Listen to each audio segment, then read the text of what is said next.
tended to making excuses, and she didn't need to make a single excuse. It was beautiful. And now look at her. She's on ABC. She's on media. She's leading communities, and she's leading the network around Southeast Queensland. Trevor, of course, everyone, no need for introduction there. The other people that I mentioned at Stanford recently, Hunter from Boona, Vance from Stanford, Brett, Gary Duffy, Katarina on the Gold Coast, all coming together. That's what's wonderful to see. In my experience, about 8 years before entering the Senate, I chose to fight the climate fraud. And that showed me that there are so many people involved in trying to protect our communities and stop us from being under control, to protect our rights and our freedoms. When I got into the Senate, I realized that what we're doing, just so that you realize you're not on your own, what we're doing is we're fighting so many people in the government that are using your money. So you pay taxes, Connie pays taxes to the government, and then has the privilege of opposing the people who she's supporting. That's what's going on. Every major issue in our country comes out of, every major problem comes out of Parliament House scandal. Every major problem.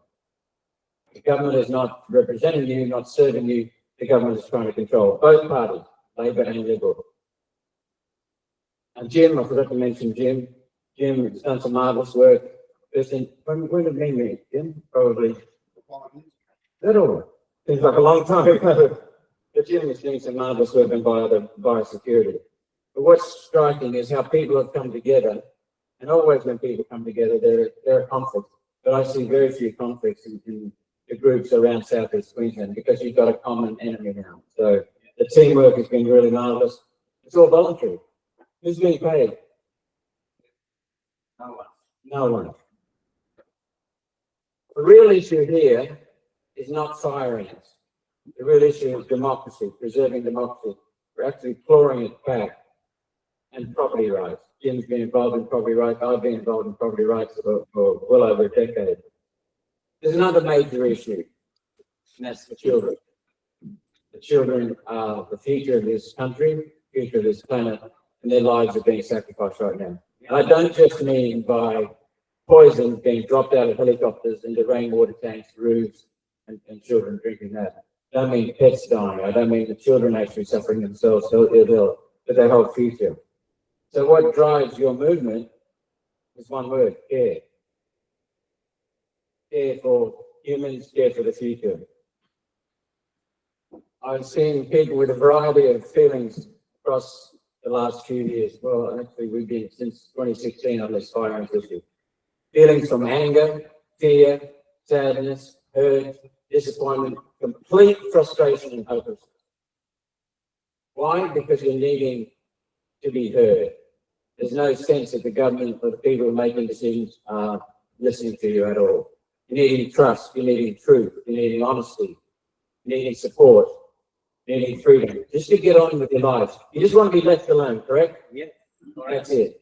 And to be heard. So these are basic needs of humans. And then we see how much frustration there is from the fact that we have a failed campaign. This has been going how long, Jim? Sarah, the fire ants program? 2001. And we've gone from one nest in the wharves in Brisbane to thousands of nests right across Southeast Queensland. And Jim, it's expanding, isn't it? Yeah, not only that, it's expanding rapidly now. It's growing rapidly. And do they tell you that? Why?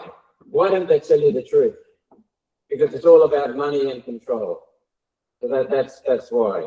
But the eradication program, the containment program, whatever you want to call it, has completely failed and it's getting worse. And then we also realise, I've asked many people, tell me the danger from these fire ants. What's the danger? How many people have died? How many animals have died?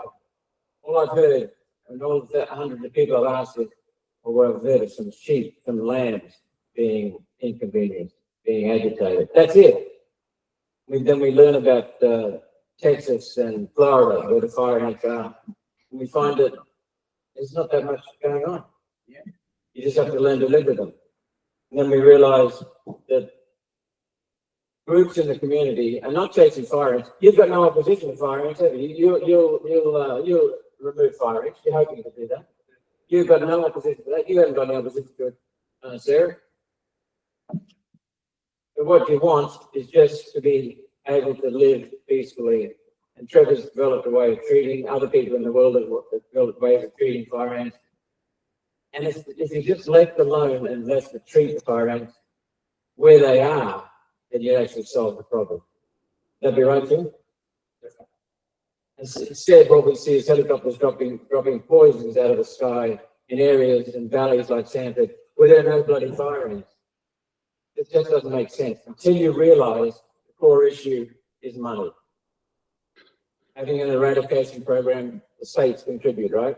But there's hundreds of millions of dollars. Been over $1 billion, isn't it? 1.2 billion. And so the motive is money. We've heard of conflicts of interest during the last few years where the husband of a member of parliament is getting money to drop poisons out of the helicopters.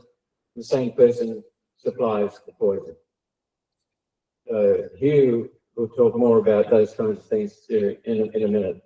But it's a serious environmental issue, serious human issue, mental health issue, as Trevor keeps pointing out quite correctly.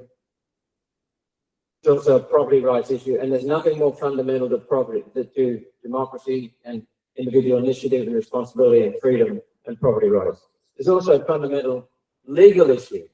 You, the barrister in our office, will talk about the illegalities going on. They don't care about the law, yet they try to enforce the law on you. It's a serious governance issue. We've been chasing it in the Senate, even though it's a state issue. You've sent estimates questions, letters to federal and state ministers, speeches, rallies, having an inquiry, and he has been at a number, representing my office, has been at a number of meetings and forums for the fire ants. So we're using the Senate's limited abilities to deal with the state issue, but we are having some impact there. I've talked about the conflicts of interest. How do you get to treat something that's not even there? Example, no fire ants. When it comes to governance, what's the purpose of a government? What's the purpose of a government? Thank you. What's your name? Carrie. It's exactly it, to serve the people. Governments are assembled by the people to serve the people. And this government is not, these governments are not serving you. We've got volunteers in this room and all over Southeast Queensland fighting the government that they fund to serve you. So the final comment I would make, Trevor, is that democracy is an active form of government. When democracy is not active and it becomes passive, it lapses into tyranny. That's what you can see. People terrorizing you, literally terrorizing you from out of the sky with helicopters and toxins that affect your health, that are affecting people's health. That's a tyranny. So just remember the whole time, keep sending us questions, we send estimates, keep asking us to come and get involved. Hugh actually enjoys serving people. He's had a lifetime of doing that. He can explain that himself, but democracy is an active form of government, otherwise it fails. And what you guys are doing is supporting government in a very active way. So thank you very much.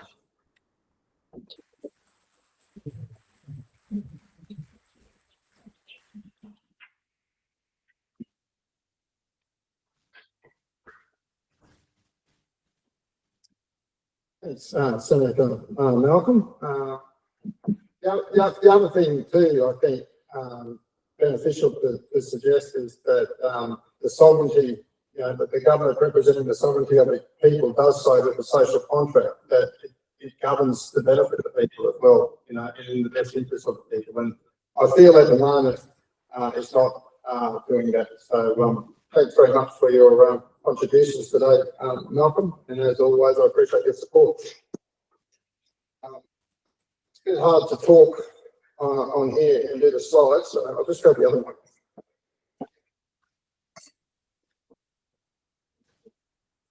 No, that's right, I've got it. So, guys, just quickly go through this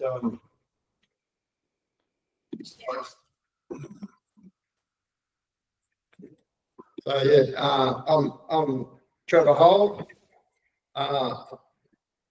Generally just a counsellor and mental health practitioner. I've got a small farm, a small acreage farm, and I'm here to create better outcomes in the community because a lot of clients were expressing a lot of stress and anguish after this program, and I lost 2 of my calves to repeated excessive distribution of toxic chemicals onto my property, affecting my cows, which in turn affected the embryo and fetus development of 2 of my calves.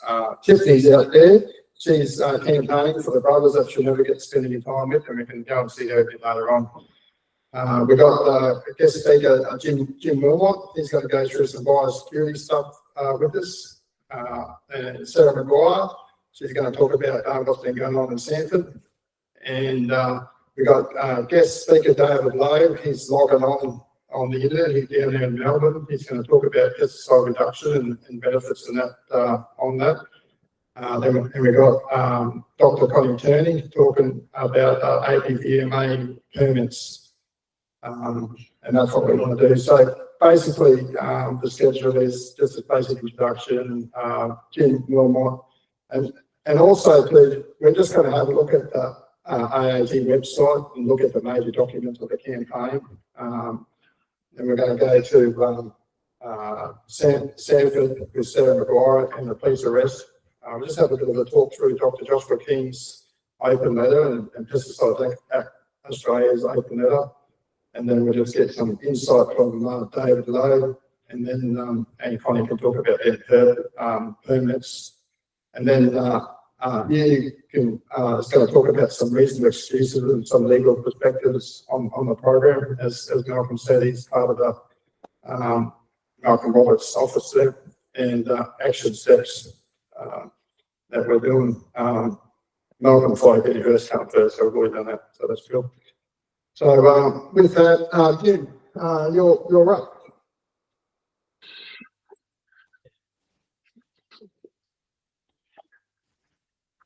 Hi everyone, my name's Tim Wilmot. I'm a beef producer between Gayndah and Ergon. And I used to work for Biosecurity Queensland back in the early 2000s and was around when fire ants were first detected.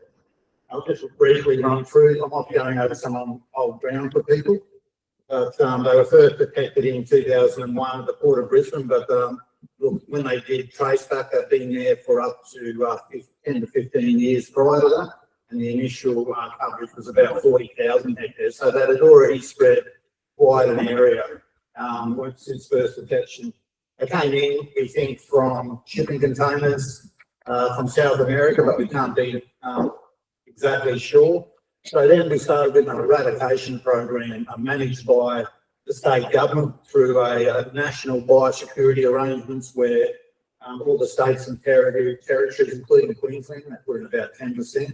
The rest of the states, New South Wales, puts in the biggest amount out of the states and territories. They make up 50%, and then the federal government puts in another 15%. So, like Malcolm said, so initial winter population was 40,000 hectares. It's now spread to 880,000 hectares. And sure, you might see the department come out and say that they have eradicated some areas, which they have. Gladstone, Sydney, Western Australia, when they're small, and I'll just run through this in the invasion curve, you can eradicate fire ants. But they were never going to eradicate fire ants even at 40,000 hectares. They should have put a strong containment program to lock it down and manage them over all these years. So now we're looking at the eradication strategy, and you can see the blue line is their surveillance.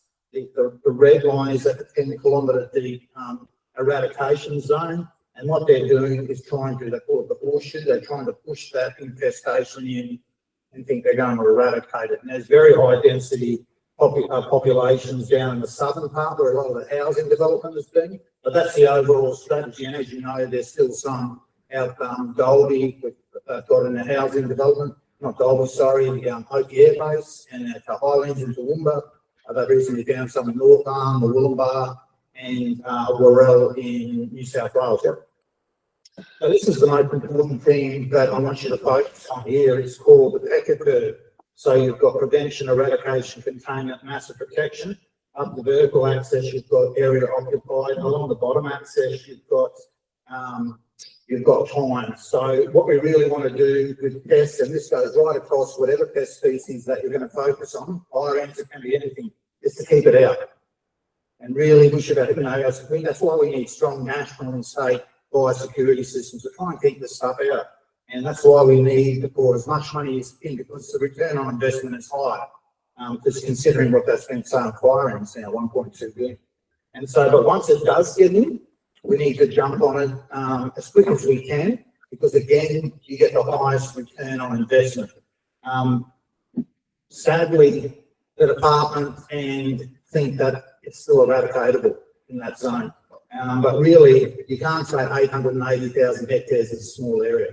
And what you're seeing is other infestations starting to jump that line and spring up everywhere, just with the sheer number of fire ants and the amount of vectors that you and I, the amount of mulch, the amount of transport of materials out of that zone where they're high density, that is what's spreading. And they do fly as well, 5 kilometres a day. And then when you go up into containment, and that's where I think the program is now, it's probably in the upper side of that containment. And really containment is about locking down an area and not letting them jump over that wall. And then looking at how we learn and constantly suppress within that remaining area. But remember, the important point is for any pest species, containment is forever. So we as a community have to learn how to live with fire ants from now until alternative. There's not going to be a magic bullet like a cactoblastis and prickly pear, and they might be in a biocontrol agent, which there is overseas, but it's not going to wipe them out. We've got to learn as a community, as industries, of how we work together. So that's a really downfall of the government. So yeah. So if we look at the government-led program now, it's actually pretty heavy-handed because they still think they're in this eradication zone. They still have the belief that they're going to eradicate every single ant across 880,000 hectares. How do you reckon that's going to go? It's not feasible, is it? But remember, their money that they get from the states and the feds is reliant on it continuing to be eradication focused. Without that, they don't get the money. It's disengaging, it's cost shifting to local governments. There has been numerous local governments complaints that the state is now cost shifting this responsibility, but guess what? Typical state and local government, no money comes with it. They're very disrespectful for people's private property rights, and there's been numerous examples of that. Slow response times, people have waited up 3, 4, 6 months, and you can't have an eradication program. I think their indicator is 3 weeks.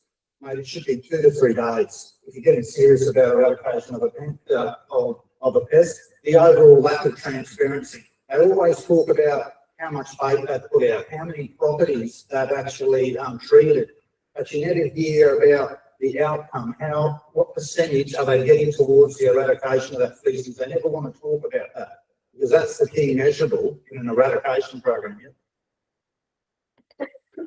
So there's a potential model here, because remember back to that Pecker curve, the invasion curve, is about how we're going to manage this as a community. Yeah, we don't want fire ants to spread throughout Queensland and throughout Australia. We want to hold them here as much as possible, and we've got to do it in a collaborative way. And what they do with a lot of other pest species like wild dogs, pigs, locusts, weeds, they have community-led syndicates where the community takes on a lead role. Government and local government still fund it, but it's not a big push and it's not led by federal government. Yep. And so this, I've done up this flashy little diagram, and what this is, that's a sweet spot, that purple spot in the middle. So you've got the state government that oversees, they're still the chief executive of biosecurity in Queensland. They would supply resources and knowledge into these syndicates. You could have a number of syndicates across an area. You've got local community that would lead it, and you might have a bunch of, say, hay producers leading a syndicate in a separate area, and you've got biosecurity also on that syndicate that reports to it, and you've got a heavy local government involvement. Because under the Biosecurity Act, local government really have key responsibilities to manage pests in their own area, and they have to develop biosecurity management plans. And some local government have syndicates already attached around Queensland to help meet the objectives and their responsibilities of both us and the local government to control pests. And then you've got management services. You're in a syndicate, it could be however big. There's some syndicates that cover millions of hectares for wild dogs and pigs, and there's some syndicates that just cover a suburb. So it's dynamic, it can suit the needs of the community, and it works. It's been proven, it works, and this is the model that I'm saying, and working in other pest species, why can't we trial it in these areas to make, because we're going to have to live with fire ants. We've got to start to work out what is the best methodology for managing it as a community and industry together. Not the top-down approach that disrespect and doesn't bring the whole people with it. It's about putting people first, putting your livelihoods first and your business first. Yep. So it's really dominated by community members. Local government plays a big role, as I've seen in other syndicates. There's some syndicates in Queensland that have been running for over 100 years out west to protect sheep from wild dogs. Feral pig syndicates have been running for a number of years. And some syndicates manage a number of pest species. State provides funding directly to local government, and the local government helps out those syndicates with logistics, with some funding, and it seems to work very well. Yep. And an important thing, we can move on to, is that the state government and local governments still have a definite responsibility to manage land under their control, because what we're hearing is that they're coming heavy on farmers and on private property, but they're not coming heavy on state-owned land, education land, Department of Transport land, railway land, which they still have a responsibility under the Act, just like everyone in this room does. Yeah.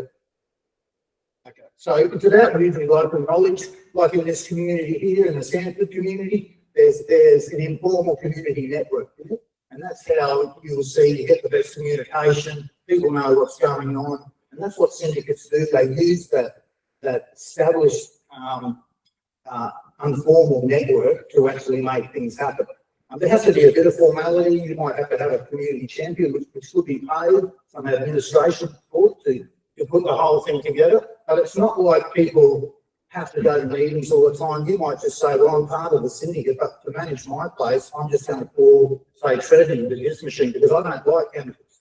I want it done in a non-toxic manner. Or you might have someone else that is fine about using chemicals. The key thing about syndicates, it gives people choice right through the spectrum. And that's what's important here. They're not giving you a choice of how you treat your own land, when you treat your own land. We all want to get rid of this. We all want to manage this pest on your own property, but you want more choice of what happens on your own property. You don't want to get arrested and put in a police car just because, you want to just to do it on your own terms and with maybe a natural chemical. Yep.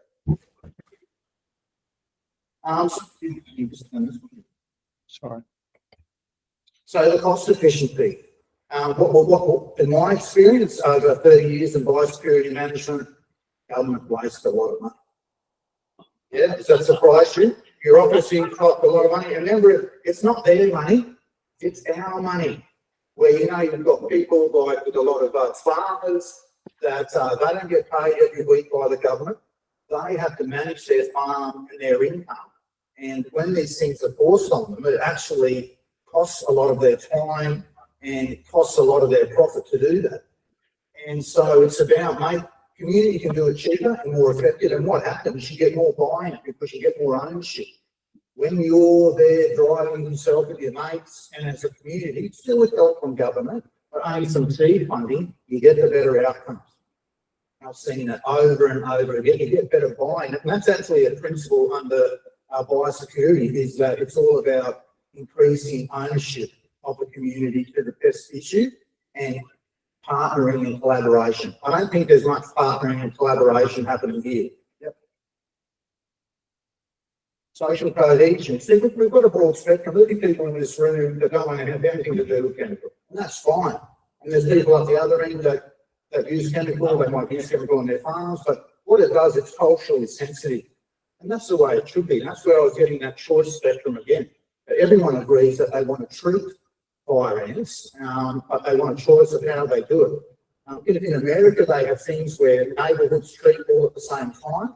couple of times a season, and that would be with any syndicate, when you control pigs, when you control feral animals or weeds, like you do it over a whole catchment area.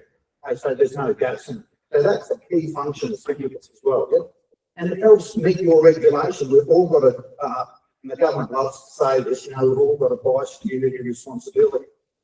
They love driving that out, a general biosecurity responsibility under that, and this helps meet that obligation. Yep. Knowledge sharing, capacity building. We'll have more of an idea what's going on in our own community, where the nests are. You might have some new clients that come in mulch, and you can say, well, where did that come from? Those nests only happened on Trev's place when the mulch came in from out of town. So you can tell the department, or something's going on here. Yep. So it's a grassroots up approach. Like we can see in every aspect of our lives that it's always a top-down approach. And there seems the bigger the government grows, the more top-down authority there is. They love to tell us what to do, what to think, what kind of car we can drive, how we can treat our properties, where it should be more choice back to us of how to treat these things. We need personal choice, and they're not giving that, especially on our own property. Like Malcolm said, property rights is fundamental to a prosperous society. If we lose that, we lose democracy. Yes. So the challenges, there's always challenges. Political leadership to adopt a more collaborative community model.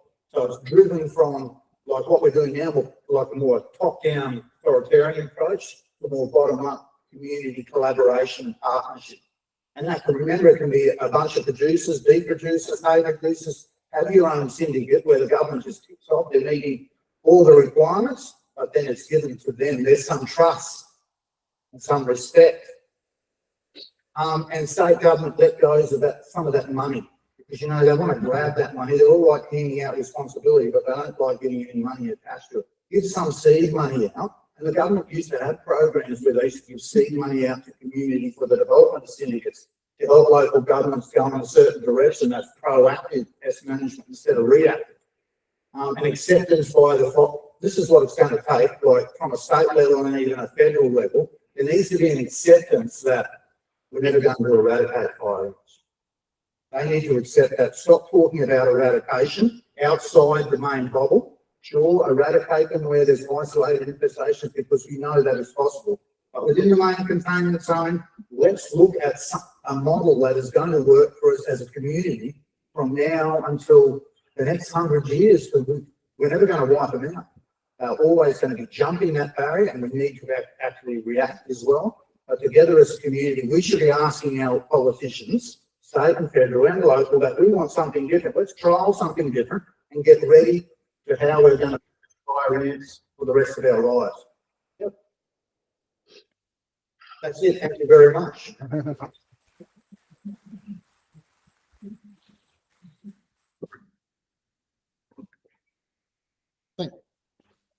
Thanks, Jim.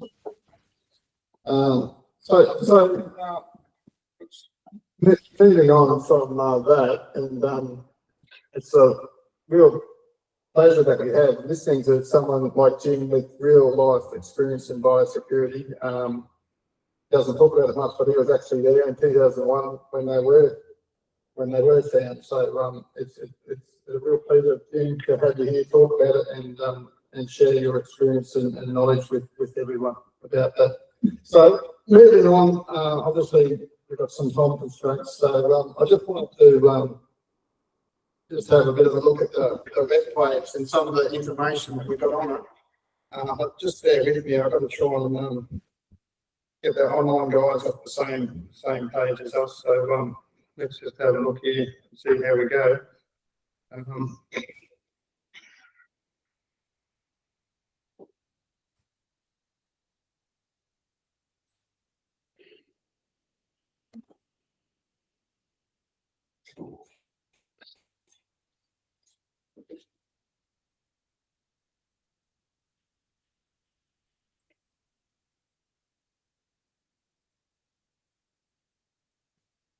Okay.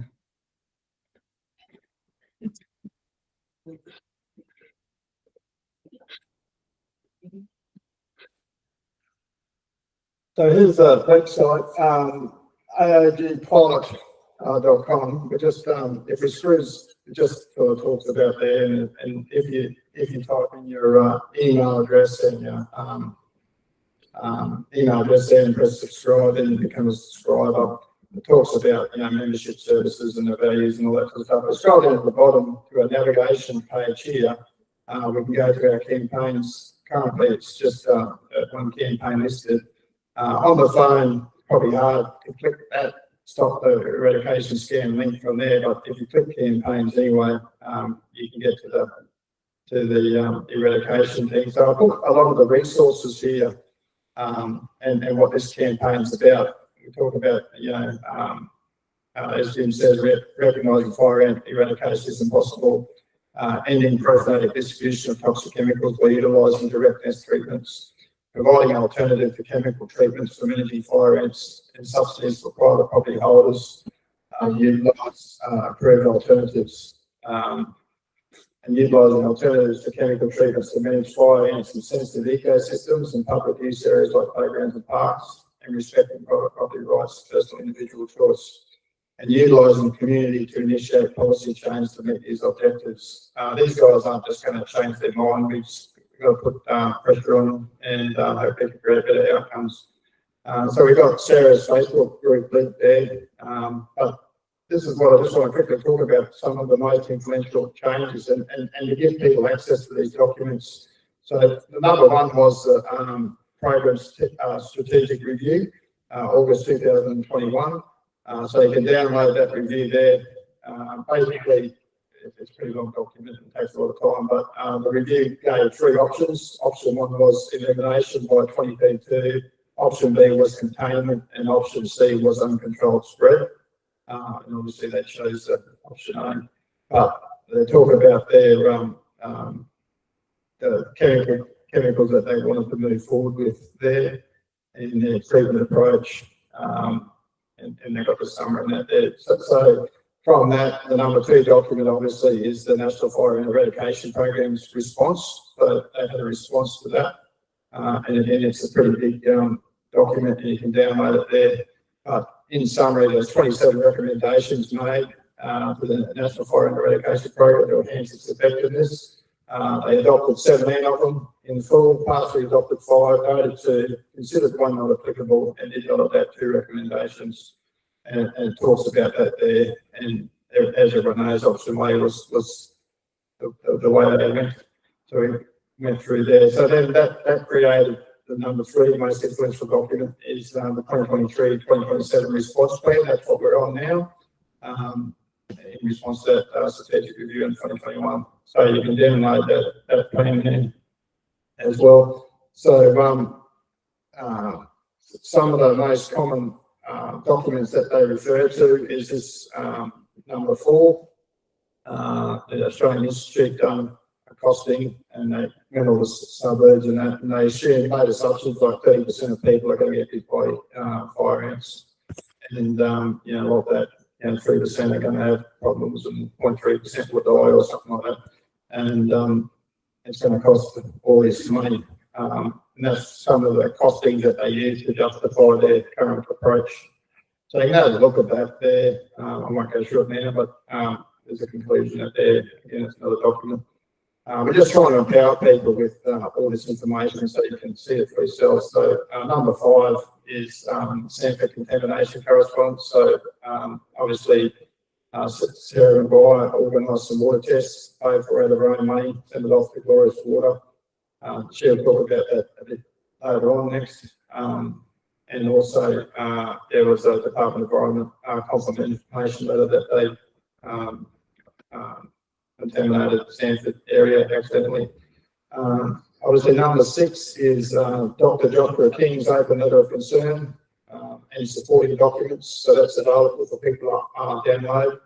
And all these supporting documents that and research assessments that went with that letter. We'll talk about that a bit further. So they're available for everyone to download. And his patent on his hot water system, we've got an Australian version of it out there, so that's all available as well. Number 7 is Pesticide Action Australia. PAA. They had a statement of concern with PFAS in pesticides. So there's a Senate inquiry at the moment going on, PFAS inquiry. So they've actually lodged this to the Senate inquiry, and Australian Advocacy Group also made a submission to that as well. I've got a copy of mine there. I'll probably upload it on here later. So that's available for download. But supporting documents, because a lot of the media campaigns and even the Facebook groups for the National Fire Eradication Program deny using PFAS chemicals. But the supporting documents on that is the PFAS National Environmental Management Plan 3.0, the program Management Plan 2.0, which is the previous one, which used EPA Environmental Protection Agency's definition of a PFAS, which they can wiggle their way out of it. But under this one here, they used a different definition, which they can't wiggle their way out of. And we'll talk about that later. And also just the PFAS Australian map. So all the chemicals that are classed as PFAS that are used in Australia in this document, so you can have access to that.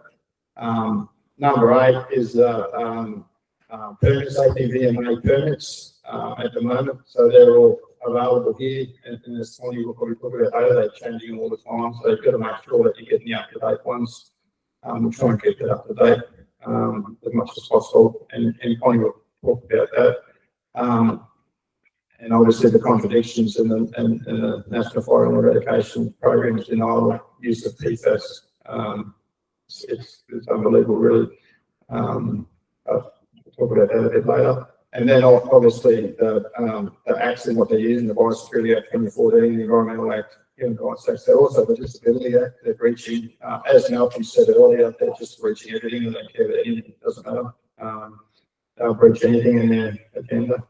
But, and we're going to put some supplementary research there in 10, so all this stuff about the effects of and different research and that on the chemicals actually used, so they're all available there for anyone to have a look at, and all the peer reviews of that.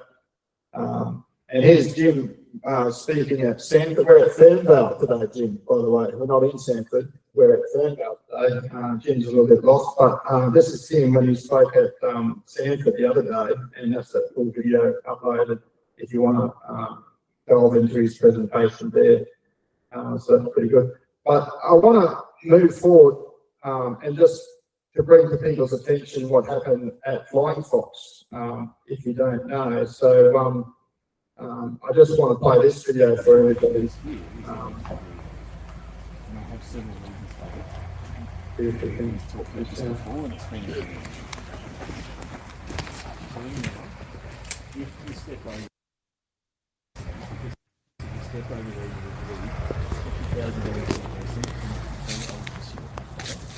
all happy with that? Look, if anyone doesn't want to, you just go and do it. We're here to treat. I'm only here to give you notice, mate. No, that's fine. Yeah, we're here to treat. All of you must read that sign before you go through. And if anyone says in the future they didn't read it, the onus is on you because it's very clearly in front of the gate. Okay? So we're just documenting this. I'm not stopping any of you here because you told me you're coming in anyway. You haven't given me a choice. This is Dr. Damon. So long as you're all aware, I'm taking away your excuse to say you didn't know in the future. Okay? Has anyone got a problem with that? We're just here to treat. That's it. So is that a no? I'm not hearing any words because you're under instruction not to talk. We're here to treat the property. Why don't you ask the rest? Damien, so as the compliance officers, Mate, we've been waiting here for 3 hours. Okay, we're at You the will point. give me 10 minutes. So, my name is Roger Morris with Biosecurity Queensland. I'm an authorised officer appointed under the Biosecurity Act. Okay. You've seen my ID card. I want to show you produced that guys to you. this. So, He's all not I have letting to me do is speak. read it out on It's my camera. property. He's not letting me speak. I want all of you to know these are summonses that will be issued today. You've been warned. So if you can give me some You're all gonna get one. Would be great. So I'll start again for the purpose of everyone's I'm recording. going to say one last thing to you. Sure. I put this shirt on for a reason. As a justice of the peace, I'm telling you guys to leave. And if you I'm going to allow say it me for a to second read through. time. As a justice of the peace, I'm telling you guys to leave You want me to say it a third time? You can say it 10 times, Dan. Okay. As a justice of the peace, I'm telling you guys to leave until these concerns are addressed. You don't have to ignore my rights. So we acknowledge that human rights in the nature of this program are impacted, property owner to property owner. That's balanced against the rights of the community at large. So again, just to get through it, so my name's Roger Morris with Biosecurity Queensland. I'm an authorised officer appointed under the Biosecurity Act. You've seen my ID card. You being the occupier of this place, Damon. I'm speaking to you. You voiced your concerns. As you may already be aware, the National Red Imported Fire Ant Eradication Program is responsible for controlling red imported fire ants in Queensland. Our aim is to prevent the spread of fire ants and to manage the pest in areas that could pose a significant biosecurity risk. Our activities are focused on areas within the surrounding fire ant biosecurity zones in South East Queensland. Treatment will be applied to all properties in the treatment area. So There's no fire ants here. There never has been, ever. under Section 261 of the Biosecurity Act, authorised officers such as myself and the team can enter places to undertake treatment to destroy fire ants. Is it true that you need a warrant to enter in the absence of ants? It is not. I would like to undertake treatment on your Did you do property. that? We only Yes, you do. require access to the outside areas of your property. There's no need for us to enter your house or buildings. The team will only be on the property for the time required to deliver fire ant treatment, which is probably 15-20 minutes at a lot of this size. Under the Biosecurity Act, authorised officers can enter properties without the consent of the occupier or owner of the place. As a courtesy, we're asking your permission. It's widely evident that's no permission. I've legally withdrawn consent and permission to provide or otherwise. You didn't know that. So You're basically ignoring it. we're entering your property under a prevention and control program authorised by the Chief Executive of the Department of Agriculture and Fisheries, now the Department of Mining Industries, under the Biosecurity Act 2014. Can I ask you a question? Just give me 30 seconds to get through it, Damon. I 30 do not seconds to require get your through consent to enter the property pursuant to Section 270 of the Act. We're legally required to warn you that it is an offence under Section 336 of the Act to obstruct an authorised offer exercising power under the Act unless you have a reasonable excuse. The And I offence do. carries, I'll get to that. The offence carries a maximum penalty of 100 penalty units, with a single penalty unit this financial year being $161. It's an offence to cause an obstruction unless you have a reasonable excuse, and I, being a designated officer, or my partner Matt or Phil, deem your conduct to be obstruction. Really? Based So- on what? Well, How have I we obstructed haven't- you? I'm not saying you have. You just said you deemed it to be obstruction. If that were to happen, if you let me finish, I'm informing you that it is an obstruction and you could be given a penalty infringement notice should obstructive behaviour occur. And if harm's caused? I'm speaking to Damon rather than anybody If else. harm's caused, Roger, In terms of what harm are you referring to? as per the legal definition of it. So we're working under the permit. We're doing a legislative process, and if that was to eventuate in harm, we wouldn't be doing it. We've told you it's harmful. Well, harm's already happened. So, and it's so this is all documented. subjective, and that's No. the, Struggle to let That's me the speak, truth. don't you, Roger? You know why? I'm getting Because through my this. words are truthful. You don't like it when I speak because you can't answer my questions. I'm just trying to read a spiel so I can hurry get up that then. out. It's done. So we would now So you're ask you to saying articulate a reasonable excuse as to why you would obstruct or last or time not. you came here, The chemical's deadly. chemicals poisoned the water. It has been tested as your chemicals. Bucket-load of evidence. Yep. Right? I gave the test results to you personally. No, you last did time. not. I emailed it to you. You said send it I've through received the- no email of any test results, mate. Well, now that I'm telling you, do you consider that a reasonable excuse that toxicity ended up in the water? I Tell me consider now. that a constructive concern, and we don't take no pleasure in applying pesticides any more than necessary. Insects are in decline globally, we Do all you know that. consider it a reasonable excuse or not? No, because you're raising subjectivity and you're alleging water tests that no one in the program has seen or aware Would of. you like to see them today? Because this is what you said to me last time, which is also on So camera. you've You had said ample we haven't opportunity. seen it. I've sent it all off. It's all documented, buddy. Well, that You've being the ignored it. case, the orders that have come down from my senior management have mentioned nothing in the way of hold off on that. There's an urgent water quality Does issue at that play. concern you? You're starting to ask sensible circular. questions. Does that concern you that I'm telling you I've sent it off to your bosses and they haven't told you? No, it doesn't, Greg, Okay. because we act on legal information should that we have concern you. present in the hand to act upon, and that we do not. It should concern you. Oh, of course, we've got wildlife carers and former scientists and all manner of people. Everyone is concerned about the environment, which is part of their motivation for trying to stop the outward spread of fire ants. However, there's no legal information or anything you're saying that would stop us from doing what we Does it need need to to do be today. legal? Yes, it does. And you're saying that sign is not legal. I'd like you to say It it. will not apply to our current situation. If That that were the sign. case, you could willingly call the police to escort us off for trespass. You've had that discussion I've with the spoken to senior the police constable. and they said under no circumstances will they get involved in any trespassing issues today. Sure. So with that said, we want to get in and get out, let you get on with your life as quickly as possible. We won't look to manipulate your gate. We can just step over there. Thanks. The teams are, I will go in you can first. escort them. There are areas that you're not to go in, That's but I'm sure. warning you, that's your summons. They get sworn in today. So long Sure. as you're all happy. I would have thought the reason. If you want to go, has it's to be your acknowledged. choice. So I've we're got your going names to for a reason. go around. You can escort us It'll up. be done by this afternoon. Sure. I believe It's funny, around like the I'm house. talking to the contractors and I know you're told to don't speak to Damon, right? But you really should speak to me and either say yes or no, because this is going to happen. I'm telling you, I've been through this before, right? I've not caused anyone any trouble. There's evidence of severe toxicity. You're ignoring it, right? I've not seen this evidence, Damon, you keep referring to. There is evidence of it. Saying that you haven't seen it is not an excuse. People could say anything. You need physical evidence. And I've got it. I keep telling you that. Okay. Well, This if is that what you was, said to me last time. and if it was I verified and pulled out legitimate, my it would have phone been and shown. showed you the results. and You showed me a still- graph. It could have been anything. So, without further ado, I Okay. think we're just going in circles and everyone will get aggravated. Well, Let's keep be it. warned, guys. I think the reasonable They excuse won't. should be looked into prior to, environmental. I have multiple other excuses that I think are Yeah, reasonable. did you want to articulate any of them now that... I just did. And you Okay. said it's not reasonable to have test results showing toxicity in the water that's linked to you. Well- If that's not reasonable, I'll eat this stump, right? Sure.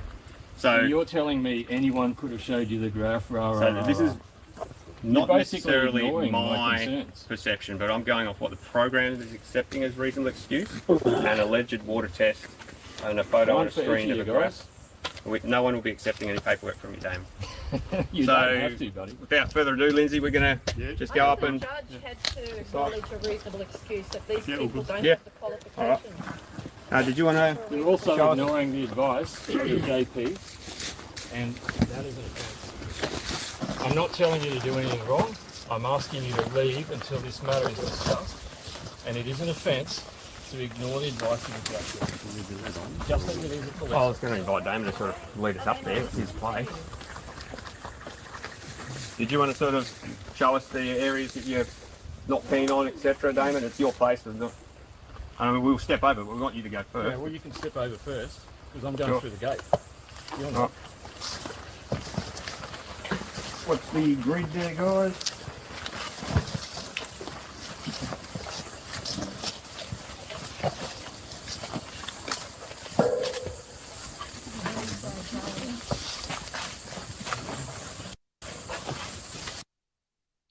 Yeah, so that's, Damon, trying to, discuss his reasonable excuse.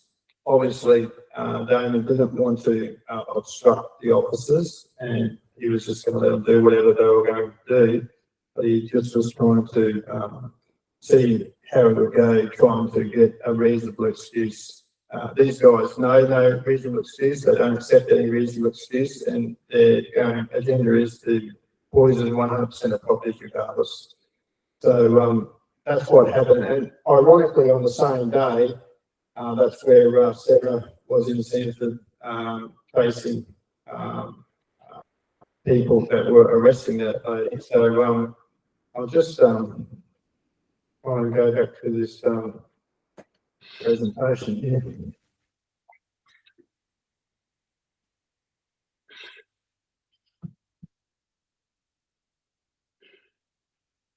Sorry guys, I just got to sort out these online guys as well at the same time.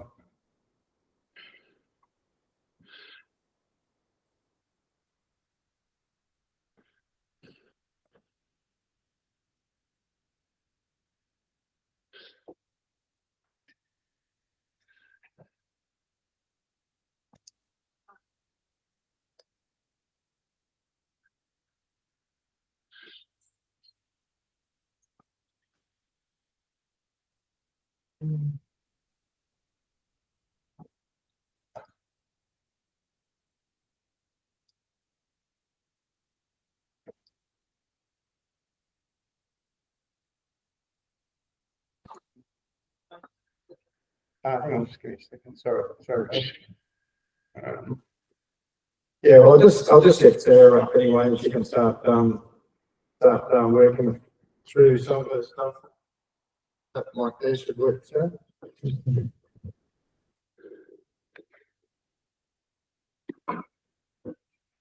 everyone for coming. I want to thank Senator Malcolm Roberts as well for being here today. He's been really supporting our campaign since last year.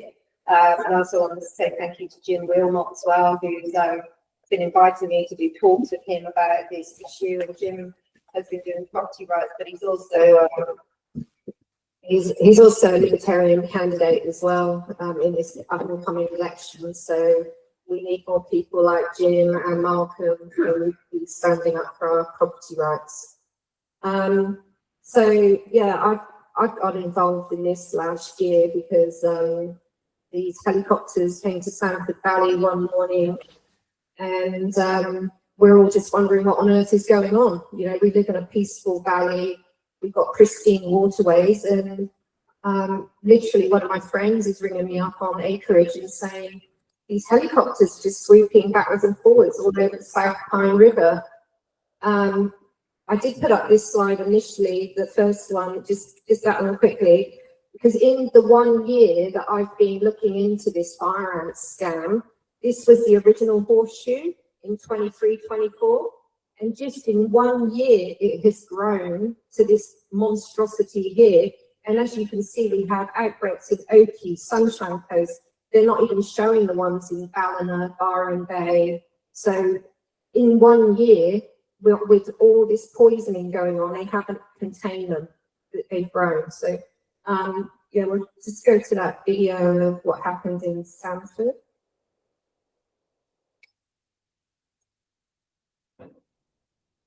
So we can play that video. It's that one.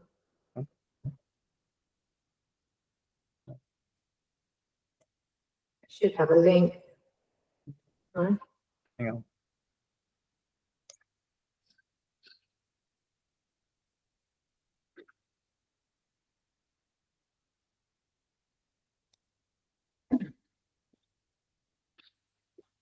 And one of the links working. No, sorry.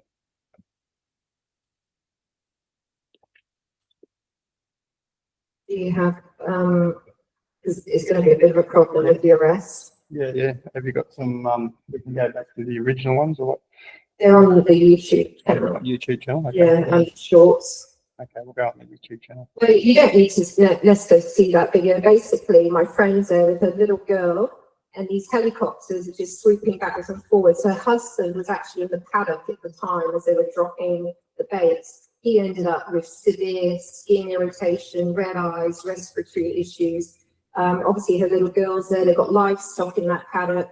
We went down to South Pine River, which is at the back of her property, and we found all these granules all in the river, all in the water, all over the rocks. And it had actually rained that afternoon as well, which is against their permits. Their permits say do not lay these baits if it's going to rain within 6 hours. It rained literally within an hour. So it washed all these baits into the water. So then I went and got water tests because we also found a significant amount of these baits in Dawson Creek as well. The results were shocking. We don't have to play that video because I've just discussed it. You want to go to the next one? Can we just go back to the PowerPoint and I can show you the water tests? Yep. So I paid $4,000 getting these tests done, and we actually showed up with positive results for pyriproxyfen into the waterways. So if you go to the next slide, it should come across. So in Dawson Creek, the levels of pyriproxyfen was 81 micrograms per litre. The upper reporting limit is only 0.04. If you move on to the next, that exceeds the safe limit by 202,000%. And Dawson, South Pine River had similar, well, not as high levels because it rained there, but it was still around 3 microliters. The guy that did the water test for us was Glorious Water, and he said the levels in Dawson Creek were alarmingly high, significantly exceeding safe environmental concentrations, and it could lead to severe ecological consequences such as reduced fish populations. Similarly, he said the limits in South Pine River was above safe limits as well. So move on. So I had a conversation with DESI, the Department of Environment. They took 7 months to give me their letter, which confirmed there was the accidental dispersal of the product and was not compliant with the Environmental Protection Act. They said they fined themselves $20,000, which is minuscule. They want to fine us $16,000 just for not letting them on our property. They fine people driving hay across the border $60,000, and they get a measly $20,000. I mean, a mining company would have been roasted if they'd done that. And they didn't even have to pay the $20,000. They get to just put it into a study where they look at native ants, which should have been done years ago. So it's a complete joke. We can move on. And as you can see, they don't even say they weren't. They didn't even say they breached the act. They said they just weren't compliant with it. So there's no accountability here. They just get to rule and, you know, make the rules up as they go along. So yeah, like I said, they're undertaking a project with $20,000 looking at native ants. And they did confirm the bait was in the South Pine River as well. But at the time, they were trying to say, we think you have contaminated the water samples. They accused us of doing that. To the next one's a video. All right, so what happened next was, well, recently, like Trevor said, we had an arrest in Sanford. So this lady wasn't as easygoing as Damon, even though Damon gave them a pretty hard time. He's since lost his JP license since he did that obstruction. So this lady here, I happened to be looking around the neighbourhood that day because I knew compliance officers were coming, and I had some friends that wanted my help. They didn't show up at any of their houses. They showed up at her house, and yeah, she had cattle on her property and was just really concerned. And anyway, I videoed the whole thing. She was not aggressive. She was not all the things they said she was, and yet they still arrested her and put her in handcuffs. But we can look at the video.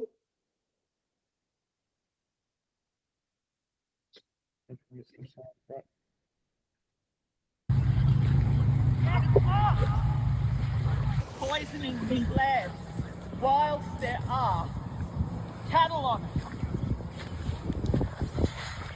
You need to go away or you will be arrested as well. Obstruct me in this arrest, you will be arrested. Okay, you're obstructing police and their duties, okay?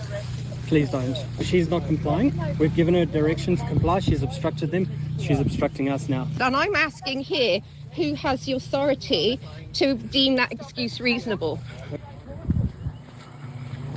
She's allowed to obstruct with a reasonable excuse. She's not allowed to. Not when she starts threatening people. What am I But how do you obstruct then, peacefully, excuse when me? you've got these people turning up like this? How are we supposed to lawfully obstruct under section 336? Who gets to deem the reasonable excuse, officer? You don't need to hold me like that. I'm only a girl, so please don't. Officer, who has the right to deem that reasonable excuse? Is it by What are security? you arguing with me for? I'm just asking because She's you're. disobeyed a direction. She was But warned. she might not be. How many warnings do you want? I'm a police officer. That's my job. You can go and upset Well, someone else. Go back tell on the them property. to I don't leave then. care. They're the ones upsetting the peace. Well, I don't think I'm the aggravator. Back of the police car. No, not No, yet. you've Thank been you. told Please to. get in the back. Sit with you. You don't need to sit with me. I can't believe this. They're coming to get you next. Yep, they will. Well, that's what we're saying here, and they put you in the car. If you wish to make any formal complaints, you're more than welcome to We do will so. be making formal claims. That's fine. How is she being given the right to appeal? She's in a police car right now. She's disobeyed a direction. Legal Sure you right. get my name. Yeah, I will. All right, there you Yeah. go. What occurred today, I'll be honest, I'm happy with what the process that occurred today in relation to my involvement. Get off the property! You see, Poisoning we the got her blood. at her hand, and yeah, she was put in the back of a very hot police car. The guy was pretty manhandling her a lot, you know, shoving her against the car, and it seemed very over the top for what was going on. They haven't even given her a final notice of entry. She had no idea they were turning up that day, and you know, we were just asked why, you know, how do you obstruct with section 336 as a reasonable excuse? Clearly you can't.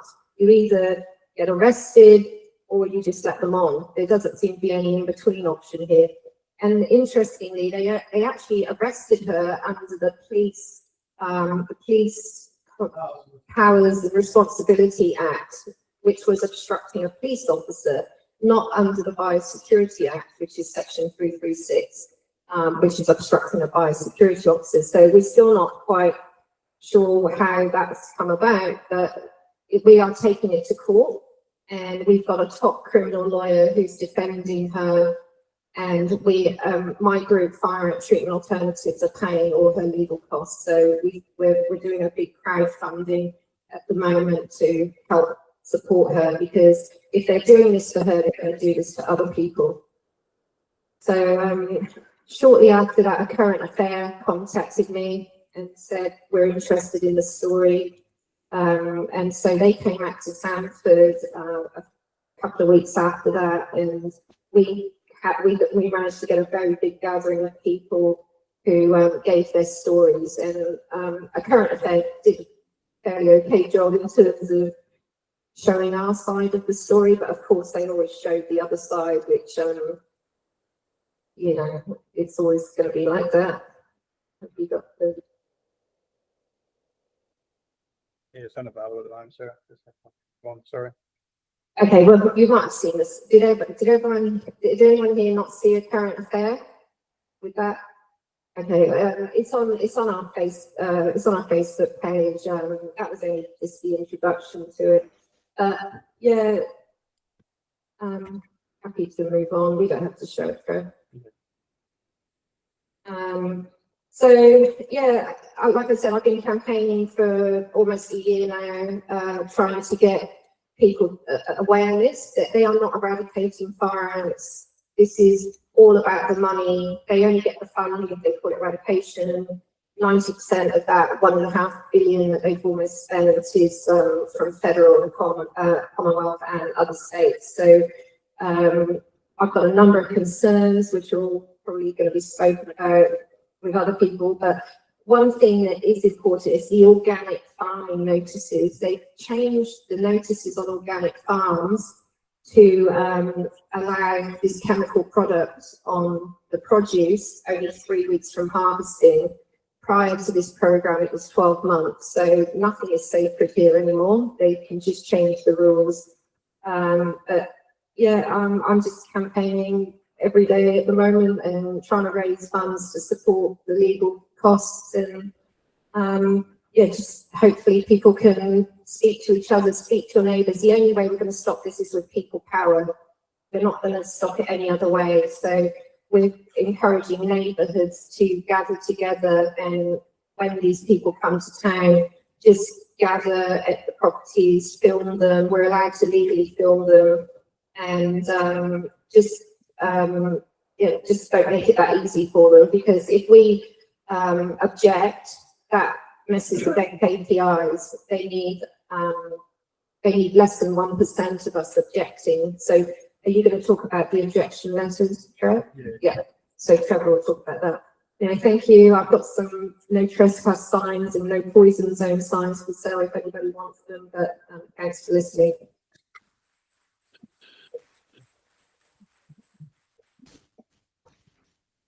Thanks, Sarah. Sorry that the link's not working, but we'll have to sort it out next time. So as you said before, Dr. Joshua King's open meetings, I don't know if anyone's downloaded that or not yet. It's there on the website. Basically, the main thing is considering the duration, approximately 40 years, and the distribution, approximately 1 million hectares. I know they talk about 850 or 880 or whatever, but with all the outliners and all that, that close to 1 million hectares, it's not funny. Of fire against the southeast Queensland approach is impossible, and a sustainable eco-friendly management approach is required. Dr. King talks about repeated excessive exposure to chemicals creates resistance in fire ant populations, rendering chemical treatment ineffective. He also talks about, not so much in the letter, but in person and in emails to me, a phenomenon called bait shyness, where fire ants learn not to take the bait back to their queen, and talks about non-target species adverse effects. Native ant populations impacted by prophylactic chemical treatment creates an environment that primes the invasion of fire ants, allowing them to impact new areas quicker and with greater intensity. And that's a lot of the researchers' reports that he supplied demonstrate that. And only having chemical solutions amplifies the above problems and the above points. As I said, he's been painted with this. The US government actually gave him $100,000 US to do it and gave him a pat on the back. We put one here to help in this environment, and our government won't even acknowledge it at all. So that's where we're at. But I've been using it as commercial operations out in the Investor Zone, treating fire ants, and it's a very effective tool. In regards to PFAS, as I said, the Pesticide Action Group put an open statement out, a lot of concerns, and looking at the Organisation for Economic Cooperation and Development, that's through the OECD. That's where the definition of PFAS comes from, and that's recognised in the Australian National Environment Management Plan 3. So suggesting that they're not using PFAS is just blatantly wrong. And as you can see, that we've got Doxicab, Fipronil, I don't know how to half this, but hydromethamphetamine, and that piperin that they use with the hay or whatever. So there's a lot of chemicals, and they're the active ingredients. So often there'll be, with the Fipronil product, there might be 5 or 6 products with that active ingredient, and Doxicab might be a couple of them as well. And this is where they say they don't use PFAS chemicals. It's just bluntly a lie.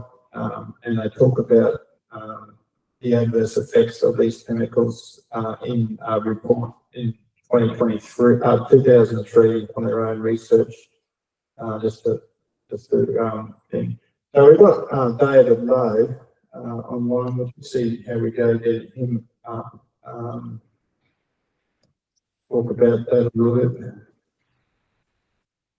Hey Dave, have you got us? Good. Can you hear me? Yeah, mate, yeah. Thanks for joining us today. Have you got some insights? I know you've been looking at the PFAS chemicals that they're using, in particular to treat actual nests. Have you got some insights on that? Yes. Hi everyone. How many people are there? I haven't seen the audience. How many have we got there today? 30 or 40. Great. Wonderful. Yeah, look, I founded a group called the Australian Pesticide Reduction Network. Our aim is to reduce the overall use of pesticides throughout Australia and even wider if we can influence that. So we're networking with other people who are interested in doing the same thing. Now, Trevor's asked me about PFAS. PFAS is an otherwise called eternal or forever chemical because it doesn't break down in the environment. It persists in the environment.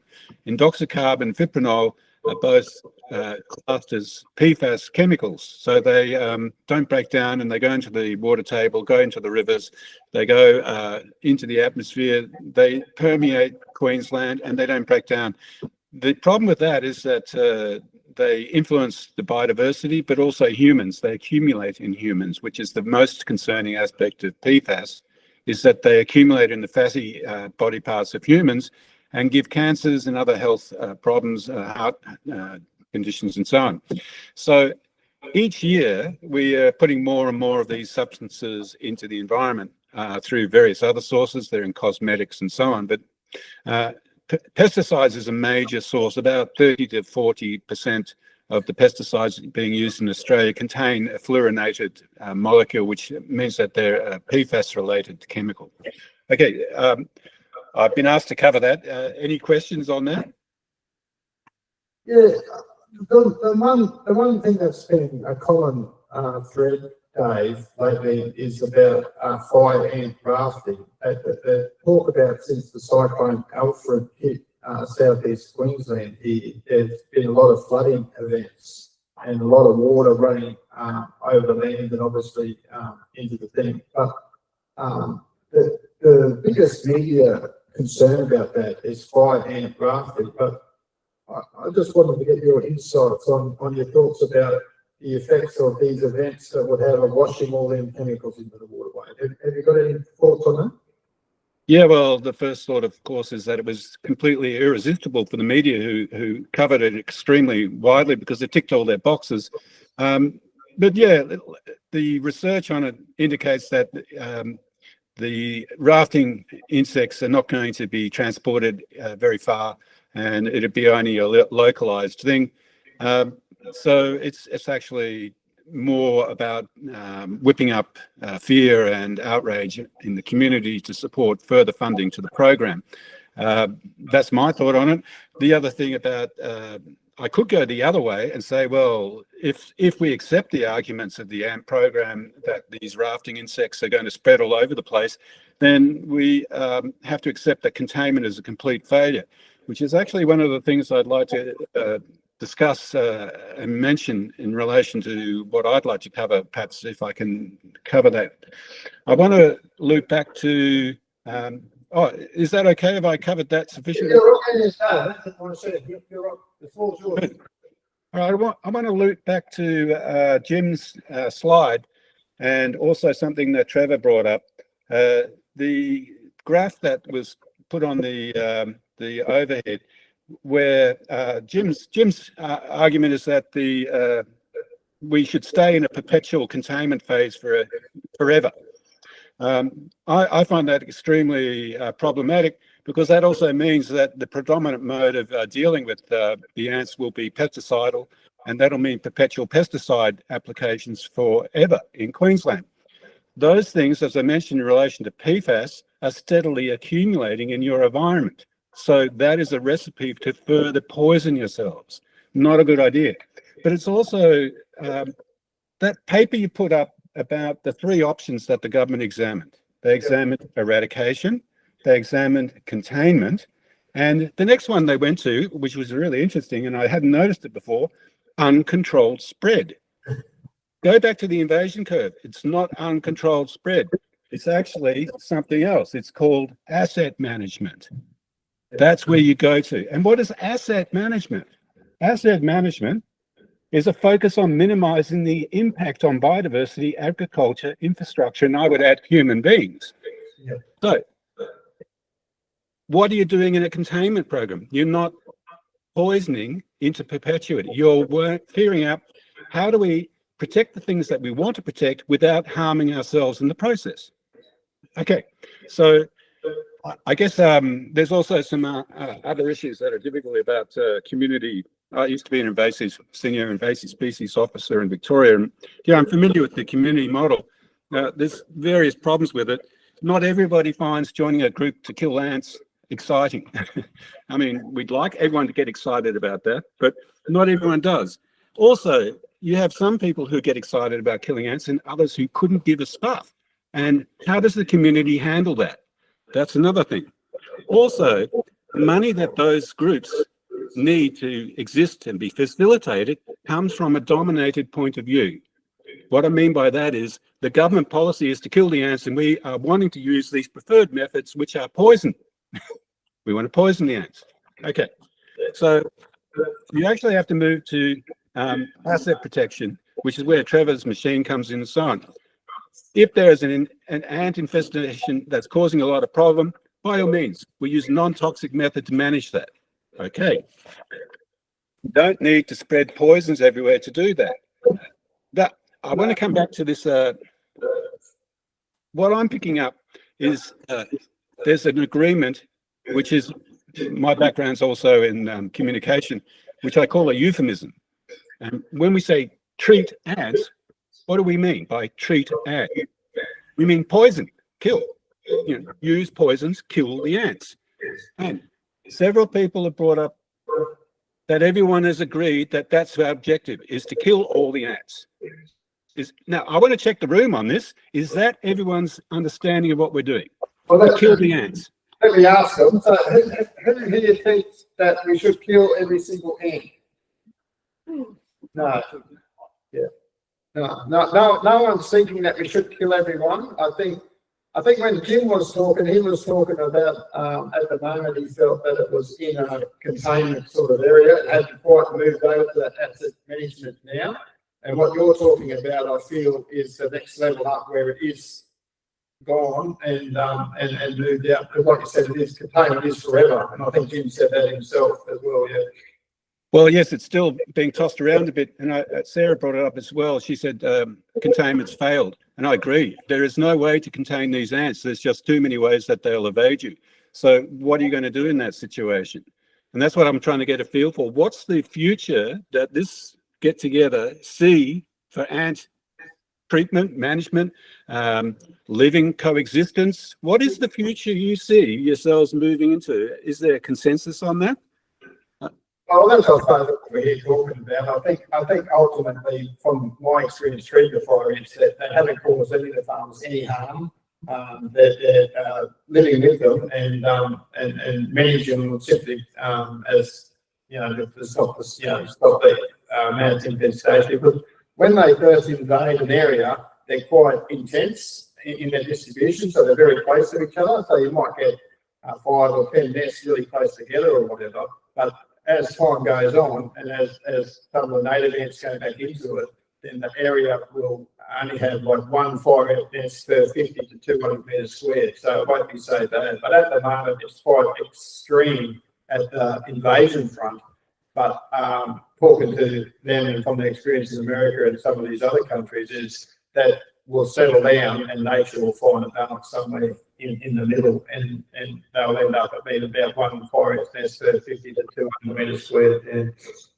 Yeah, I agree with that. And it's also quite predictable where you're going to have problems initially, because it came up at the Sanford talks that were given recently, is that the ants like disturbed, same as weeds, they like a disturbed area. So you can predict that. If you're going to build a building and dig up the earth, you're going to know, all right, we're going to have ants. So what do we do? You know in advance you're going to have them. So, it's not going to be a big surprise. Same with many other situations, like there's many other ways apart from hot water injection to manage ants. You can plant species of plants in your lawn that they don't like, and it will repel them. You can, I've gone blank on it, I didn't make my notes on it, but there's many other methods that can be used that are ecologically based. I want to come back to that though. If you're using poison, and that's your strategy to manage the ants, to poison them and kill them, what are you poisoning? You're poisoning the environment of the ant. You're not poisoning the ant, you're poisoning the environment. You're using the environment surrounding the ant to poison them with. So that's how you transport the poison into the ant. Problem is, we live in that environment too. We're living in the same environment you're poisoning to kill the ant. Yeah. And Connie's going to come up soon and talk more about these poisons, and she'll do a great presentation on it. And I've seen it already, and it's very informative and worth seeing. I'll add to what she didn't cover in that presentation, which is that Queensland is already using an extensive array of other chemicals to do all sorts of things. It's drifting through the air. It's in your rivers. You've got atrazine. You got, oh, the list goes on. There's more than 7,000 chemicals that are being used. So that's all going into your environment to kill things you don't like. It's just accumulating and accumulating. So I think you're right, Trevor. I think if the consensus is how do we learn to live with these things, how do we manage these in a way that doesn't harm us, you would then prefer to use non-toxic solutions, and you would abandon those forever PFAS chemicals. So that's my thing. So I think I covered everything. But my piece of advice as a rhetorical expert is when you're talking about killing ants, you say what you mean. Don't use euphemisms like treat or manage. Say, we want to poison the ants with, toxic chemicals. That's what we're wanting to do. And that's what the government's doing. But we don't want to be poisoned. Don't say we don't want to be treated, because actually it's interesting, isn't it? Because if you say, I don't want to be treated, you mean I don't want that treatment. I don't want to be treated that way. And that's come up in several different ways with the other speakers today. And I think that's a really important thing to bear in mind, that the treatment is actually killing its poisons. It's to poison something to kill it, and be clear on it. So I think my time is about up. Hey, anyone got questions before I go? Yes, I do have a question. I was very pleased to hear you mention atrazine, because I think a lot of people, when they're thinking about these treatments for ants, think that they're harmless. Atrazine is something that's not generally heard about in this country. It's one of the most widely used herbicides in America, and the use it has been shown in studies on frogs how it can completely emasculate the males. And I think that's one of the angles which really could be used, because you have a lot of these young men and people who are treating these properties totally unaware of the effects of these products on their human reproductive ability. And you just need to have a look at the widespread explosion of all this, not a heathen, not a shitty, what are they, in the environment, and how that has come about through consumption of products which are laced with this product. Yeah, that's a great statement and a great thing to draw to everyone's attention. I think that's totally on the mark, and I'd speak further to it. The efforts of the government and other groups involved, such as the Invasive Species Council, want to whip up hatred and fear amongst you so that you'll support their program.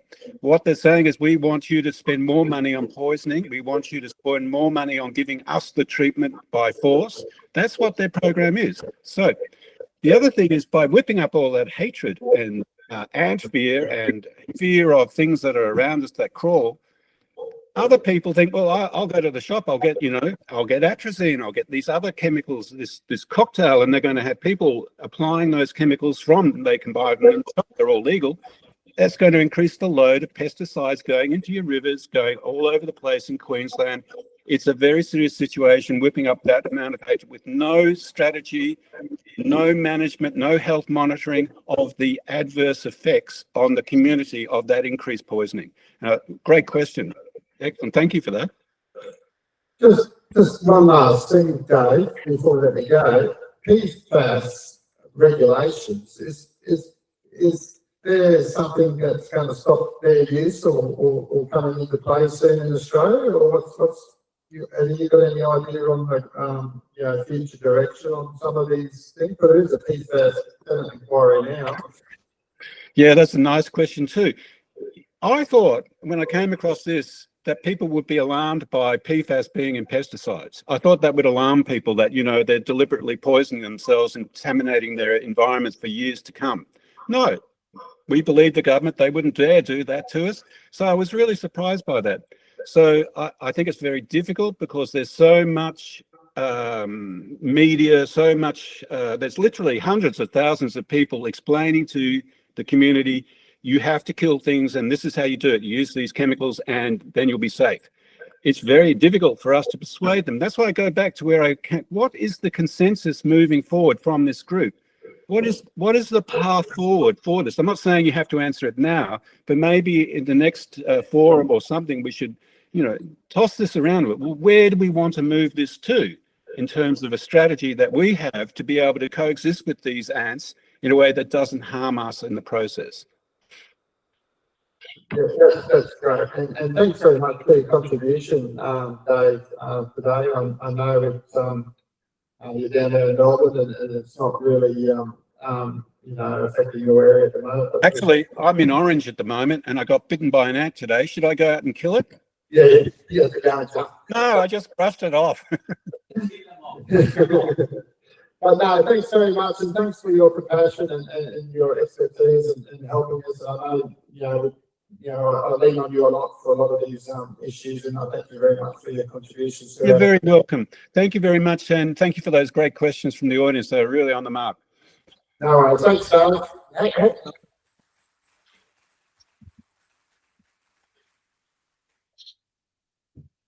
So now we're just going to move forward with Connie. Just try and get this. Sorry, I'll just try and get this working for the virtual audience. Thank you. Okay. Hi, my name is Connie Journey, and I want to talk about that this is actually wrong for so many reasons to spread these pesticides over such a big area. Go to the next slide, please. Oh, hang on, this is sorry. So, in 2022, the permit for Esmesoprim had the following words: do not apply if fire ant populations are not evident or no longer evident. So this allowed me to save my place, because I went out with a permit and basically said we cannot spray this. I also complained to the APVMA, which they said they would take this very seriously. But after 2 years, they sent it to DEC, who's in control of the fire ant program, and they controlled themselves and said, well, there's nothing to see here. So, yeah, what's the use of a permit? If you breach it, they won't do anything. So, next slide. Yes, please. So in 2024, the APVMA changed the permit, and now it says, do not apply where threatened invertebrate species and or threatened ecological communities are present except in the fire ant eradication zone. Now, to me, that is a statement that it can actually affect other species, even so that they say it doesn't. And that really in the fire ant zone, it doesn't matter whether they affect threatened invertebrates or threatened ecological communities. And when you look at the area, 880,000 hectares, well, that is actually larger than some countries in this world. So this is absolutely ridiculous. It's like this. So the permit for Esmesoprim was also, for pyriproxyfen was also changed, and that is actually good for us. It says now, do not apply as a preventative measure for imported fire ant control. So that means if you don't have fire ants on your place, they should not be treated. And like I said before, when I handed my permit and I said to them, we can't treat here, they all went away. And even so, they threatened me with $13,600. I just actually phoned them straight away and said, stop harassing me, stop bullying me. You are in the wrong. I cannot breach this permit because that makes me responsible as well if you put a permit on my place. And that worked. So that is a way out for us. So have your permit printed out, have them there if they're spraying with pyriproxyfen, which is areas that are not along waterways. Trevor has it on his website. Okay. So the next thing is both these permits for acetylene and pyriproxyfen are actually permits that permit to allow minor use and supply. It is the supply of an unregistered aquatic chemical. So, what is minor use? Use that does not occur across the whole industry, but is confined to limited segments or used infrequently or sporadically. Now, in my book, sporadically and infrequently is not spraying acetylene 4 times a year or spraying pyriproxyfen 6 times a year and over the whole area. Next slide. So limited use according to the APVMA, which is the Australian Pesticide and Veterinary Medicine Authority that hands off the permit, it's either 10% of the total area of crop number of animals or an area situation, or it is 10,000 hectares. Now, that's a minor use. What we're doing is not a minor use, or what they're doing at the moment, I should say. It's also what was said before. If you spray this toxic spray acetylene or pyriproxyfen over this massive area, they've been doing this since 2001 with the one nest they found. And like it was said, it was already here for about 15 years. In November 2024, I went to their interactive website, how many nests they have, and they had 17,975 nests. And this is not a surprise. Might be to them, but it is not to us. Because from the United States, we know that if you spray toxin over that large an area, you will actually increase their spread. And this is, yeah, thank you. And this is because it gets rid of all the predators and the competitors of the ants. And the fire ants are normally the ones that will invade first. So we have in Australia 1,275 ant species. And they are actually vital for the health of the soil. They aerate and turn the soil over. They disperse and germinate seeds. They consume organic material, provide food for other organisms, and they also control pest populations. So just something that not only affects, they keep saying it only affects fire ants, and that is not true. There have been studies out that looked at 5 native ants, and they said that they will also take up this bait. And this is only 5 native ants. I mean, they have 1,275 species.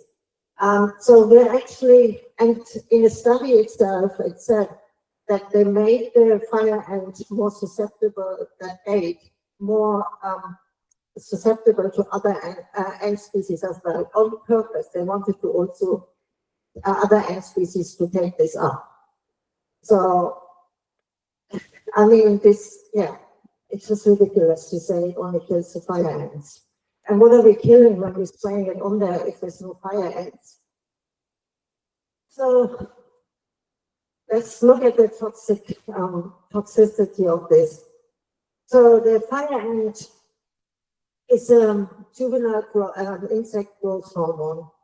And what that means is the insects have this growth hormone, which will control their development, their development. And this insecticide will basically block this hormone to attach to certain receptors, and this development can then happen. So it will stop the development to an average. Next one. Now, unfortunately, they said it wouldn't harm other vertebrates. Unfortunately, this also limits the action of retinoic acid. Now, retinoic acid is also blocks, but this time in vertebrates, blocks the binding to receptors and blocks the development of the cells to differentiate into different organs. And studies have shown that there are frogs without limb development, and this is what this is due to. So it's not only affecting insects. Exactly. What is even worse is that the degraded product. So when this finally degrades, degraded products are actually more toxic than the insecticide itself. There are toxic to enzymes in the soil, to the bacteria in the soil, and to earthworms. Some of these degraded products of pyriproxyfen are classed as toxic and very toxic. So we can say they're spraying toxin into the environment because it's classed as toxic. And then, of course, we have the bioaccumulation, which we talked about. So it's basically, okay, the insects eat it, the insects get eaten by something else. It then also leads to biomagnification. So we know, they claim that it doesn't bioaccumulate, but we know it is found in the adipose tissue of fish. We know that when you feed this actually to cattle or to chicken, it comes out in the milk, it comes out in the eggs, and it stays in the tissue of the animals. So that's called bioaccumulation. And because we are distributing this all over our country, so it will, biomagnify. We will eventually see the predatory animals being affected as well. Then we come to chemical resistance. I mean, I'm sure you all have heard of antibiotic resistance, how bad that is. Well, that starts off like that as well. You spray it everywhere and you eventually get resistance. And that is not just hypothesis. This is already proven in the literature. So pyriproxyfen was used in the cotton industry for whiteflies, and in areas where they overuse it, they have seen resistance to pyriproxyfen. But that's, in a sense, very detrimental to our agriculture, because if these physical, rather not as toxic products are being used, then they can't be used anymore. So they're basically not effective anymore. So in summary, those insects are not only toxic to insects, but also to amphibians, mammals, soil and habitats, and water and all its inhabitants. Entering the food chain, these chemicals will have an adverse effect on us in the end as well. Thank you. Thank you very much, Tony. It's all good. We're obviously running out of time, but Hugh, have you got a few words you want to say on the legal thing? You watched that stuff at Flying Fox and Sarah's arrest, and perhaps you'd like to give us some insight? Thank you very much, everybody, for coming. We haven't got a lot of time. But from a legal perspective, and I'm a lawyer, I'm a barrister, and I work specifically for Senator Martin Roberts, and he's a great boss to work with, and somebody who deserves support in the coming election, because he works very, very hard in areas where other people just simply remain silent. We've been involved, not to say we, but Senator and myself have been involved in the pushback in relation to this very toxic fire ant eradication program since Sarah first contacted me and said, "Look, we're very concerned the area in Sanford Valley, particularly the area around Dawson Creek, has just been contaminated by the dropping from helicopters of these poisons. I'll call them poisons, even though some of them tries to say it's something else. They're chemicals. But the senator and I went quite quickly to see the damage that had been done while it was fresh. Sarah and some of her colleagues took us up to Dawson Creek and we had a good look around. And there were still the remains of these rotten little corn bits soaked with chemicals that had been dumped into the creek. There was not a sign of life in terms of any of the stuff that you normally see in a pristine creek. And the area in Sanford Valley and the waterways to date have been absolutely gorgeous, pristine, crystal clear. And all you can see is just muck on the rocks around the waterways. This sort of what would you call it? Almost like frothy scum in the water, and quite clearly the analyses that Sarah had arranged proved that they were not just a little bit toxic, they were absolutely off the chart toxic. And it's been and we've had an involvement in this program to try and push back since the beginning. Connie has talked about some of the chemicals. Let me just say a little bit more in relation to the permit for periproxyfen. It says do not apply as a preventive for red import and firearm control. If they are doing that, that's in breach of the permit. That for me would be a reasonable excuse. And it's the first time I've used that phrase, this reasonable excuse, because it's in the legislation, it's in the biosecurity legislation, and it says that yes, they can force their way onto your property and they can do these things unless there is a reasonable excuse. It is the let-off. It's the thing that the program people do not want to hear from. You know, we heard discussions in the video as to what was a reasonable excuse and what's not, and they really, really try to avoid any debate about it because that is their weak link. There's no doubt about it. And any application of a permit that's contrary to the permit, it's unlawful. And all the other things that would flow from unlawful activity then become available to the landowner. So we are feeling a little bit frustrated. This week, just past, was supposed to be, and coming up, estimates in the Senate down in Canberra. That's a time when people can ask questions of senior bureaucrats and the ministers and put them on the spot in terms of things that are problematic. And we had actually a whole stack of questions all set up, ready to ask the Australian Pesticides and Vet Meds Authority and DAF questions about this program in relation to the permits. So I'm just going to highlight to you some of the questions that we want answered. We missed that opportunity, but we'll have it again. I'll come back on. And unfortunately, we've got a wretched election in the middle. I say wretched because I don't like the polls at the moment, but I'm not going into that. All right. What's the effect of the chemical when applied where cattle are concurrently grazing in the same paddock where the chemical is being to be applied? That's the circumstance where that poor lady was arrested. There were cattle there. What's the answer? Don't know. I think she's pretty entitled to ask about that, and that would be a reasonable excuse if, in fact, the effect of the cattle is problematic. And some of their own instructions suggest that they shouldn't be applied directly onto livestock when they're there. Yeah. This is saying I read a bit from North Queensland where they actually.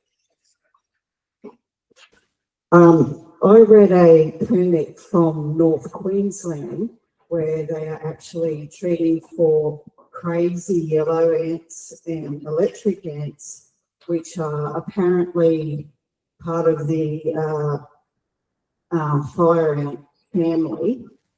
And their permit states very, very clearly that it is not to be accessed by livestock. Yep, I've certainly seen that. I'm sure that that's very loud. Is that very loud?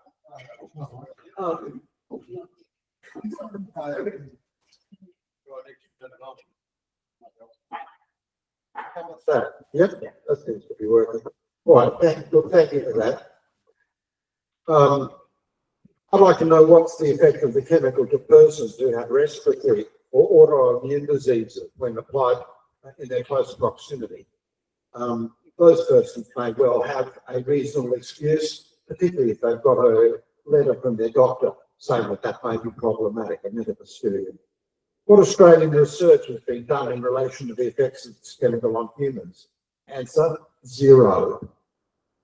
I heard a story recently, this one really flew me. What about, it was told to me that a person from the program had said, well, actually, we're now reducing the strength of the chemical and putting in a weaker solution. Therefore, we don't need a permit. How do you think that's going to fly? Well, I don't think it does. I think that would be a reasonable excuse to obstruct. What are the adverse events? I wanted to ask the organisations in Canada, or when I say I, Senator, what about adverse events? How many have there been reported? And what were they? And what's been the response in relation to, from the departments back to people about adverse events? I don't know the answer. Anybody here know the answer? I think that would be worth asking, don't you? I have asked them, and they said that they gave me a general figure of adverse events of all chemicals, and they said they can't dig any deeper. Yep. I think that's a lie. Okay, and their lips were moving, so it kind of gives it away. All right. Connie pointed out the changing the goalposts in relation to S-methoprene, where originally it was not to be applied where there were no fire ants and they weren't evident or no longer evident. That's now changed, and they gave themselves their own little out, saying, but it's okay if it's within that eradication area. The question I wanted to put was, why did you change the rules? What was the change in the base information to change that? I think that's worthy of asking. And that's something that you could put to these nasty little authorised officers who are standing like little Hitlers at the gate, you know, trying to get in, saying that they're the ones making the decisions. They actually don't have the authority. How can they have that authority if they haven't had that information beforehand? Are they making a snap decision in 2 seconds? Our courts in Australia have said that when a decision maker is making a decision like that, then they haven't done it properly.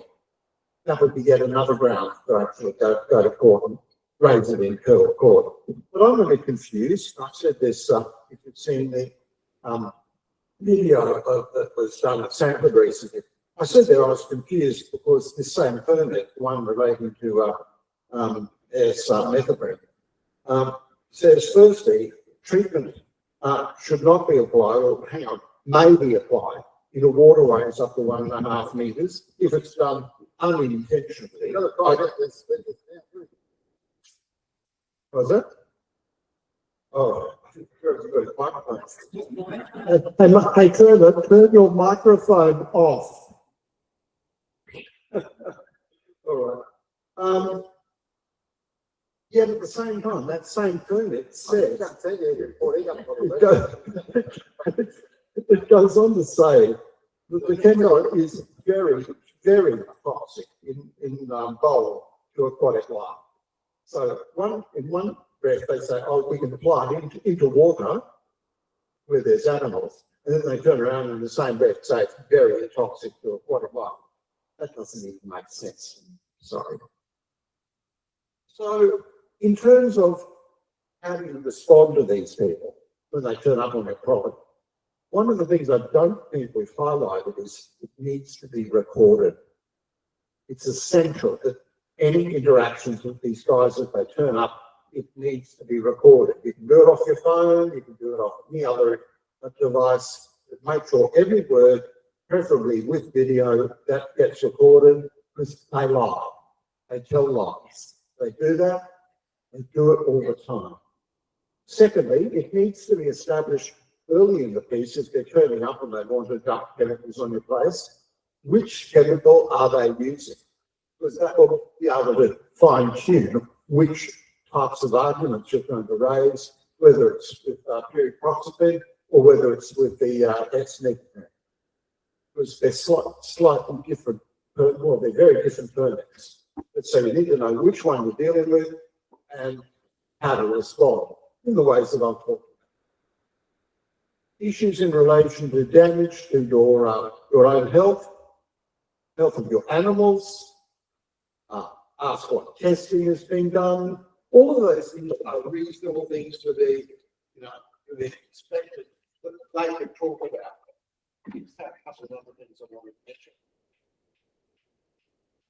Why must bait so heavy laid where poultry can't get to them? Is this because it kills off bird life? That's a really important question, which we haven't really looked too far into yet.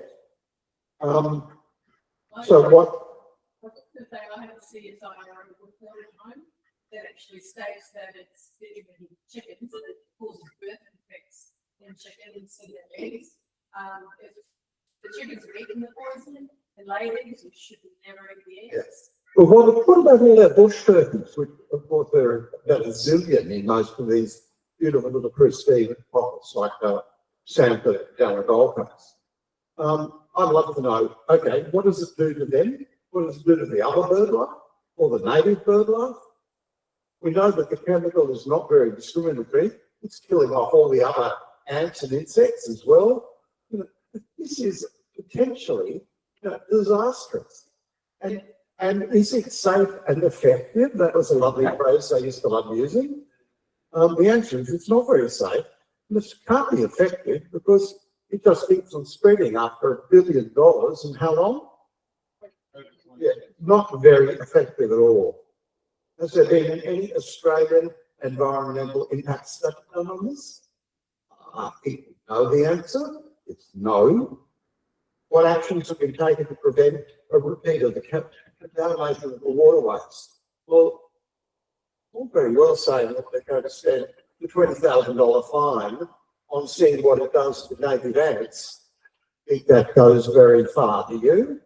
Ridiculous. All right, any questions?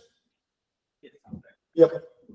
We might just wrap it up because there's coffee here and you can have a talk to him and we'll get going. We run out of time, so yeah, there's coffee there, everyone. There's some action.